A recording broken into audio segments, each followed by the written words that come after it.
Hay cosas que el cine no mostraba, que no podía revelar en una época donde los aplausos lo eran todo. Amar en secreto era una forma de sobrevivir entre los bastidores del cine de oro.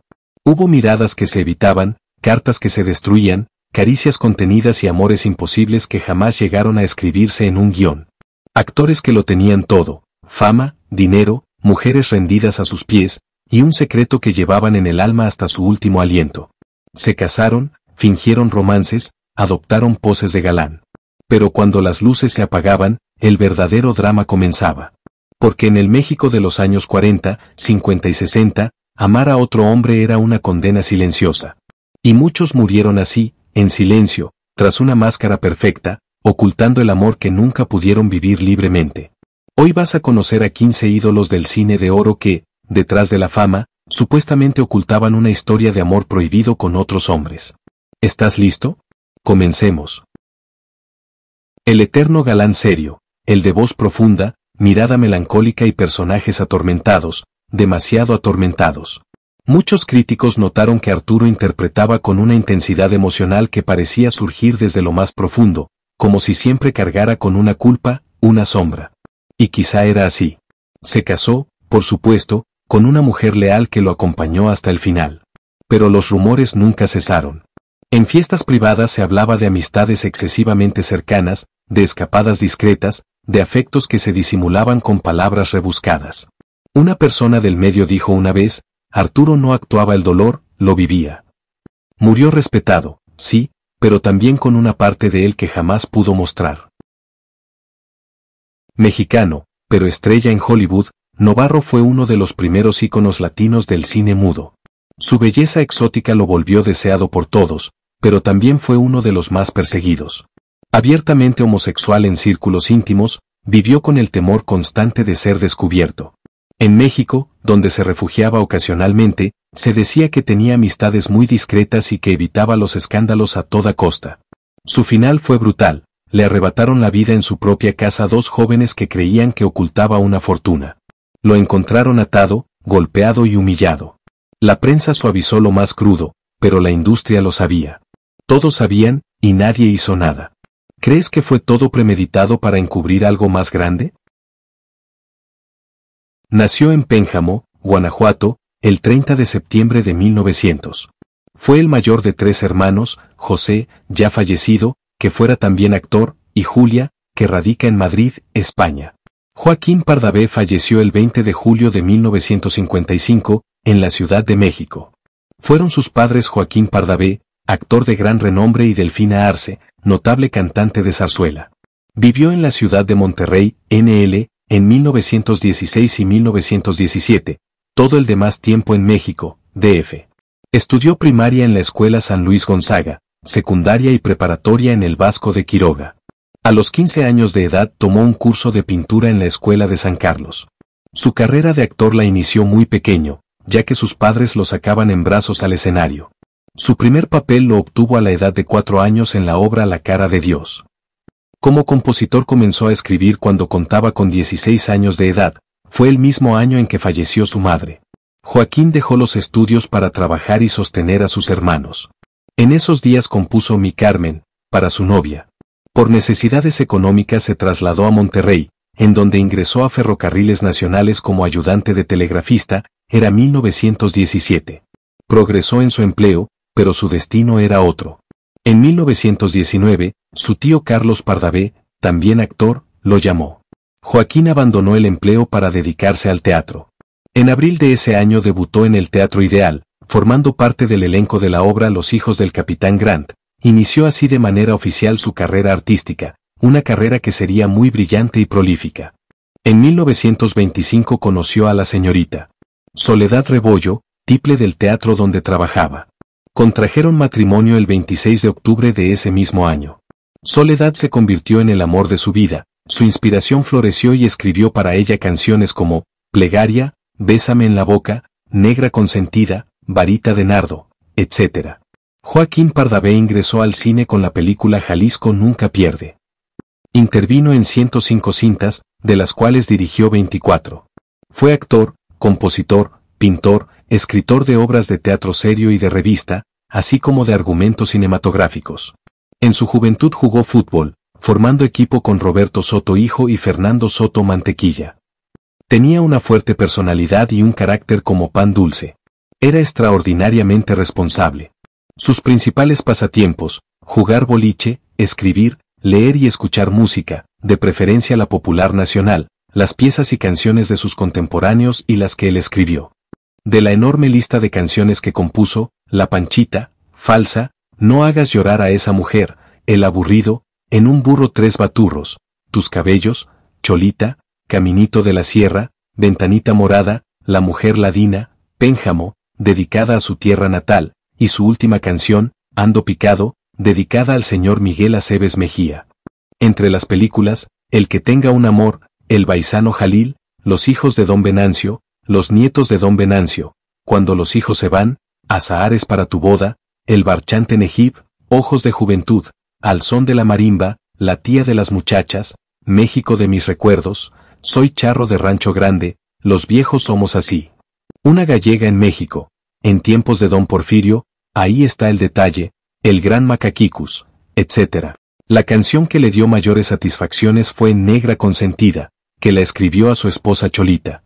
Fueron muchos los reconocimientos con los que fue homenajeado en vida Joaquín Pardavé, y muchos también los que siguen otorgándosele de manera póstuma por sus muy exitosas trayectorias, como artista muy completo, poseedor de grandes dones y cualidades, que le permitieron expresar sentimientos auténticos a través de su obra musical, y de un inigualable arte histriónico con el que ganó admiradores no solo en su momento, sino entre las nuevas generaciones que lo han conocido por sus películas. Actor, director, compositor y uno de los rostros más entrañables del cine mexicano.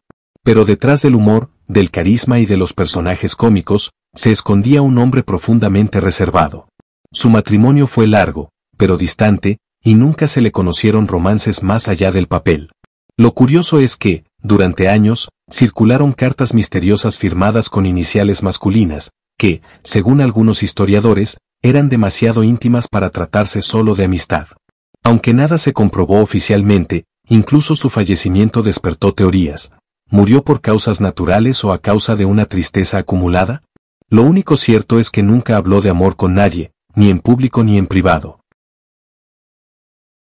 Fernando Soto, quien era mejor conocido como Mantequilla, fue uno de los actores cómicos de reparto más emblemáticos de la época de oro del cine mexicano y pese a que han pasado más de 4 décadas desde su lamentable fallecimiento, su vida personal y artística sigue siendo de tema de interés entre los entusiastas del cine nacional y una de las dudas más recurrentes que giran en torno a su figura es saber cuál es el origen de su apodo, por lo que en esta ocasión aclararemos esta duda y te diremos otros datos que posiblemente no conocías del carismático histrión.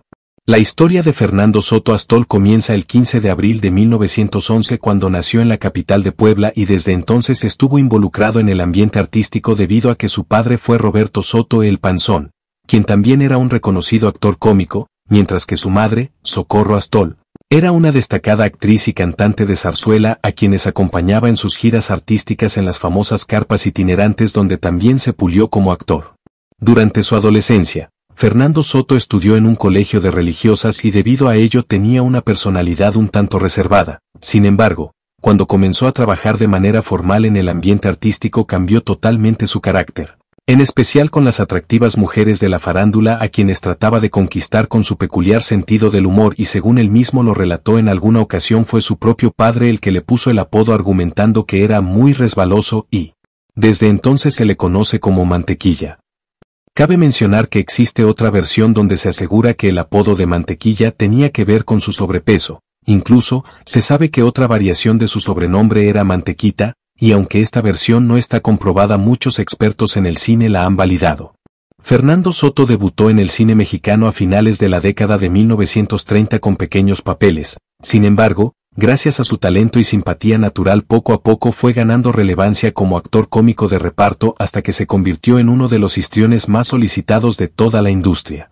Mantequilla se mantuvo activo en la industria cinematográfica desde 1938 hasta 1977 y durante este lapso participó en cerca de un centenar de películas en las que compartió créditos con artistas de la talla de Mario Moreno Cantinflas, Pedro Infante, Lilia Prado, Eulalio González El Piporro, Antonio Espino, Clavillazo, Jorge Negrete y más tarde con Vicente Fernández y María Elena Velasco la India María. El amigo simpático, el eterno actor secundario, el que siempre provocaba una sonrisa. Pero su vida personal distaba mucho de esa ligereza. Fernando era conocido por su buen humor y cercanía con todos, pero jamás se le conoció una relación seria con una mujer. Algunos compañeros comentaban en tono de broma que Mantequilla resbalaba de todos los compromisos amorosos, otros lo decían más en serio. En reuniones privadas se sabía que tenía una pareja de confianza que lo acompañaba a casi todos lados, siempre bajo el título de asistente. Nadie lo decía abiertamente, pero todos lo sabían. En los años más conservadores, su círculo cercano lo protegía. Lo querían, sí, pero también lo silenciaban. Uno de los galanes más codiciados de su época, sonrisa fácil, viril, encantador. Se casó, tuvo hijos, una carrera sólida, y un rumor que nunca lo abandonó. Durante décadas, dentro del círculo artístico, se comentaba que su estrecha amistad con un actor de reparto era mucho más que eso. Ambos compartían viajes, camerinos, celebraciones privadas. Nadie los vio en una situación explícita jamás, pero los silencios decían más que las palabras. Ya en sus últimos años, cuando su salud comenzó a deteriorarse, su compañero de tantos años estuvo ahí, firme, cuidándolo. La familia lo aceptó sin hacer preguntas.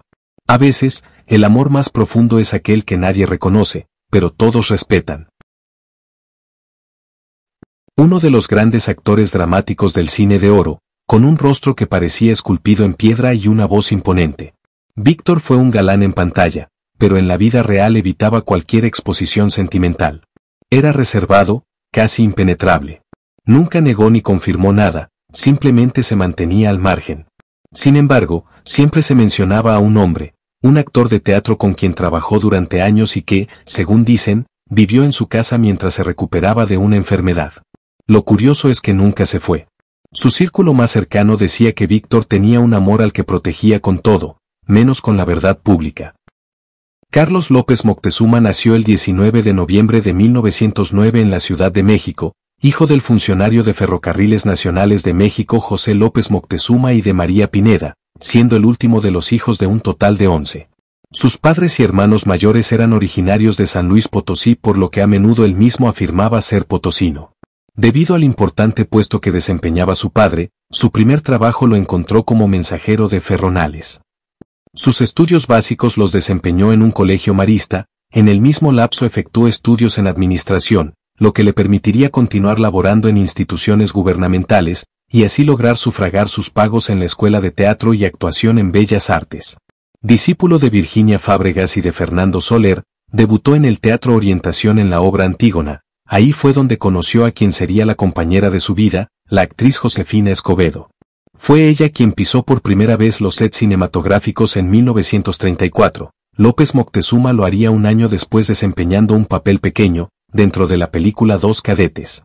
Su primer estelar lo consiguió participando en el filme Los Millones de Chaflán, comenzando su ascenso dentro de los repartos de la pantalla de plata del cine mexicano. Conforme su estatus como figura del cine se consolidaba, a la par lo hacía su encasillamiento dentro de los personajes de villano, por lo que su fama creció aún más.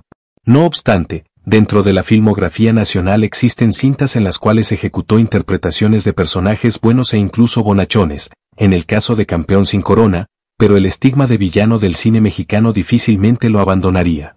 Carlos López Moctezuma no siempre hizo el papel de villano cinematográfico. Su película Padre Nuestro, cuyo mensaje social lo dibuja como un magnífico padre de familia, junto a Andrea Palma, Evita Muñoz Chachita e Irma Dorantes.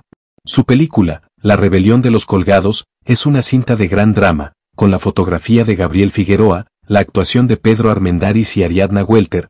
Presenta a Carlos López Moctezuma de nuevo como un gran villano del cine. Las actuaciones de López Moctezuma en diversos filmes nacionales le abrieron las puertas a otros países donde se le requirió como actor clave. Un ejemplo son Viva María. 1965, película francesa donde actúa al lado de Brigitte Bardot, Los Orgullosos, filme también francés, el filme nicaragüense La Pers, Barro Humano en Argentina y en España en el filme El Ojo de Cristal. En Los Orgullosos, en francés Les Orgueilleux, filme franco-mexicano de Yves Alegret y Rafael E. Portas, 1953, ubicado en Alvarado, Veracruz, Carlos actúa al lado de los dos más famosos actores franceses de la época, Michele Morgan y Gerard Philippe. Impersona el único doctor de la aldea que, precisamente cuando iba a tomar el autobús hasta la capital para ser operado de una úlcera gástrica, se ve obligado de parar y acoger la hermosa viuda de un turista francés que acaba de morir de una meningitis fulminante. El médico agotado, huraño pero de gran corazón, lucha con todas sus fuerzas contra la epidemia. En una famosa y dura escena, incluso hace una punción lumbar a Michele Morgan, y finalmente aceptará la ayuda de una ruina humana, un borrachín que fue médico, Gerard Philippe, y le ayude a merecer el amor de la hermosa viuda. El gran villano, feroz, imponente, dueño de una presencia que imponía respeto y distancia. Muy pocas personas conocían su vida íntima. Se casó, sí, como lo hacían todos, pero sin afecto visible. Nunca se le vio acompañado por mujeres en eventos sociales, y en entrevistas esquivaba cualquier pregunta personal con una elegancia fría. Algunos actores cercanos sospechaban que tenía un amante fijo, alguien del medio, un hombre casado que también vivía en las sombras. Lo cuidaba con devoción. Hubo quienes afirmaron que esa energía oscura que mostraba en pantalla venía de un amor imposible. Su muerte fue silenciosa, y su secreto se fue con él. El eterno actor de reparto, de rostro amable y voz pausada, aparecía en todas las películas, pero casi nunca al frente. En su vida real ocurría algo similar, no generaba escándalos, no salía en revistas y su vida personal era un enigma, incluso para sus colegas. Vivía solo y, según algunos compañeros, llevaba una rutina casi monástica. Pero había un detalle que siempre llamó la atención: cada Navidad recibía una carta escrita a mano, sin remitente, que guardaba con esmero casi obsesivo. La letra era la misma, año tras año. Nunca dijo quién la enviaba. Al morir, encontraron una caja con más de 20 cartas, todas firmadas con la misma inicial masculina y todas comenzaban igual: amor mío, desde donde no puedo estar a tu lado.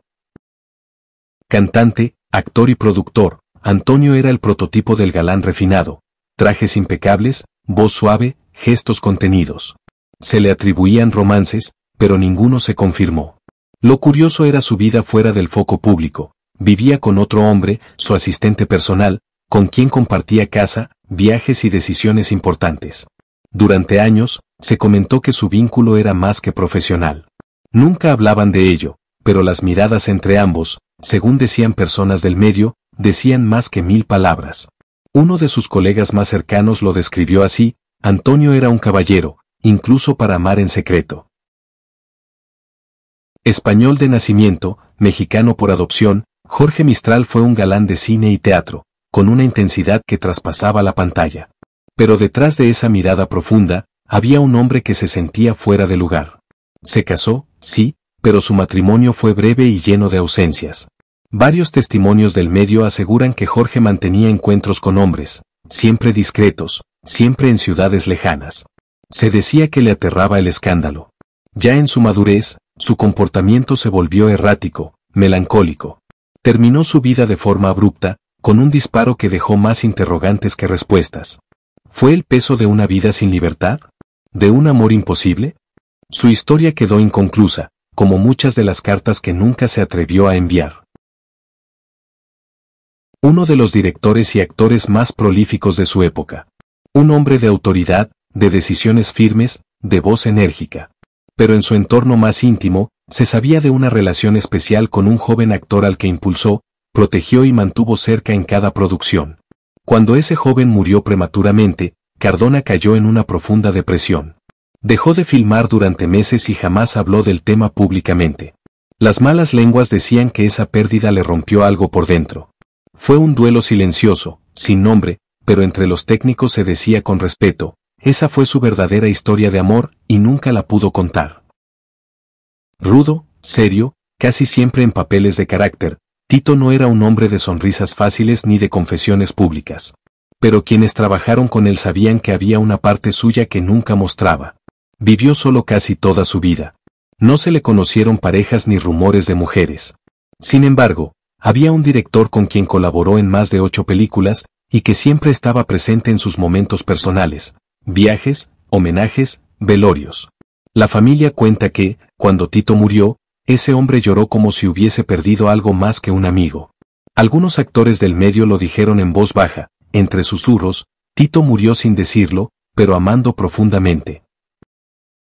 Actor refinado, de voz profunda, muchas veces interpretando papeles intelectuales o de hombre sofisticado. Pero en su vida privada, el misterio parecía parte del libreto. Jamás se le conoció una pareja estable. En entrevistas, evitaba cualquier mención sobre su vida sentimental con una sonrisa elegante y una respuesta evasiva. Sin embargo, en las grabaciones, había alguien que siempre lo acompañaba, un editor de sonido, también soltero, también discreto. Muchos decían que eran inseparables, incluso fuera de los estudios. Compartían casa, gustos, libros y silencios. Una vez, un periodista intentó preguntarle directamente sobre su orientación. Luis solo respondió: a veces, el amor no necesita etiquetas ni entrevistas. Español exiliado, actor del cine mexicano, José interpretó decenas de papeles como villano elegante. Siempre fue un enigma, culto, reservado, con ese aire de europeo que nunca terminaba de encajar del todo. Se casó, no tuvo hijos y nunca hablaba de su pasado en España. Lo más curioso, durante décadas vivió con un joven pianista, mucho menor que él, con quien compartía casa y viajes. En el medio artístico, todos lo sabían, pero nadie lo decía en voz alta. Cuando falleció, el joven heredó todo. Al revisar sus documentos, encontraron poemas firmados solo con iniciales. No eran ficción, eran confesiones escritas para alguien a quien solo podía amar en secreto. Hombre distinguido, de verbo afilado, tanto actor como figura política. Siempre impecablemente vestido, siempre rodeado de personas, pero emocionalmente inaccesible. Lo que pocos sabían es que, durante años, sostuvo una relación secreta con un escritor del medio, al que apodaban el fantasma, porque nunca aparecía en público. Se veían en encuentros discretos, casi siempre en casas de campo, lejos de la ciudad.